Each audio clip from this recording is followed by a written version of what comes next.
Here inside the WB Mesa Coaches Report, Anders Jorset, joined by the head coach of the Hofstra Pride men's lacrosse team, Seth Tierney. Coach, thanks for joining us. Thanks, Anders. So your team last season going 9-6 overall, defeating the eventual national championship team to begin the season. Loses to Fairfield there, the CAA champs. What was your overall conclusion of that season? Yeah, I mean, again, it was an okay season. I mean, obviously our goal was to go to the NCAA tournament to win the CAA championship, and we did fall short there. There were some pretty good wins that were mixed in there, and I thought the guys played really hard. Again, we talked about Sam Linares not being at 100%, and things didn't mesh towards the end there, and we got to do a better job as coaches to make sure that happens. And so that was part of our approach coming into this year. And as with every season, you lose a group of seniors, Sam Linares, of course, being the most notable there. How difficult will it be to replace him and the rest of them? Yeah, I mean, Sam was a wonderful player, a great teammate, leader, and it's going to be hard to replace him. I don't think you replace him. It's just the next guy, and his style has to come in and take over a little bit.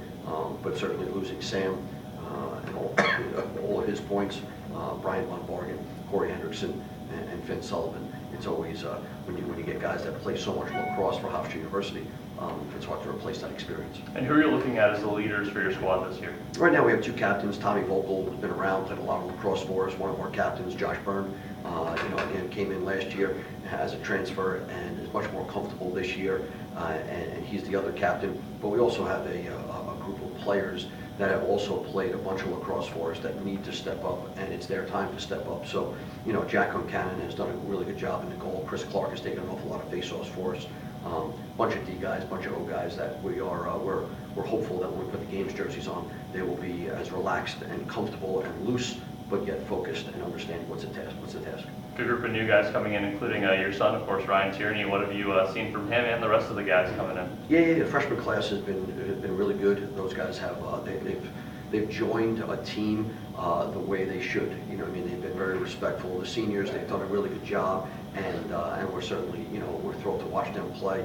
Unfortunately, we got a couple of injuries, so a couple of guys are going to be hurt a little bit, but we'll figure that out as time goes on. But we're looking forward to seeing what type of impact they have come this season. You played some scrimmages already. What have you seen from those games? Yeah, some good, some things to work on, just like I think every coach would say about a scrimmage. And it's never a perfect scrimmage where you go walk out of there and go, wow, that was awesome. But again, we saw 4 different types of teams. Syracuse, Lemoyne, who won the Division II national championship, and then Rutgers and Hobart. Rutgers had this wonderful year last year, and Hobart was in the NCAA tournament as well. So we saw some really good teams in the preseason, and now we just got off of a week that we worked on us. And now it's game week here, so it's always an exciting time at Hofstra when we start game week and we start to focus a little bit more on us and a little bit more on our opponent.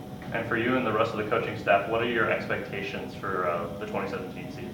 Yeah, I mean, literally to be great together, and to have this scenario of when everybody's great in front of the parade. When things are rolling, everybody's the band leader, right? Nothing's a perfect season, nothing's a perfect week, nothing's a perfect year. So you need to have those guys that when times get a little bit rocky and the waves start to break over you a little bit, we need those leaders, and we need us to band together, and because that's the nature of a lacrosse season or any sports season. And so we're hopeful that we've got a good set of leaders that are going to help the young guys get through it and weather some of those storms. And you mentioned it's game week. You guys are playing Monmouth to open the season. What are you seeing from that team, and what does Hofstra need to do to get a win? Yeah, Monmouth is, I think some people would read the name Monmouth and they go, new program, things like that. Well, they just beat Villanova, and Villanova was picked very high and is a sleeper program for the whole season. And they've got some firepower on offense. They're big and strong athletically on defense. A very good goalie, good face-off guy, and Monmouth went to their place and beat them in the opening game. So they certainly have our attention because of how we finished last year and what they did to Villanova this past week. So we are in preparation stage right now, and we're trying to pick out a few things that we could hopefully take advantage of, but we don't want to stray too far from our game plan. Hofstra Lacrosse, there's a certain brand to that, and we want to make sure we stick to our brand. He's Seth Tierney, the head coach of the Hofstra Pride men's lacrosse team. Coach, thanks for joining us. Thanks.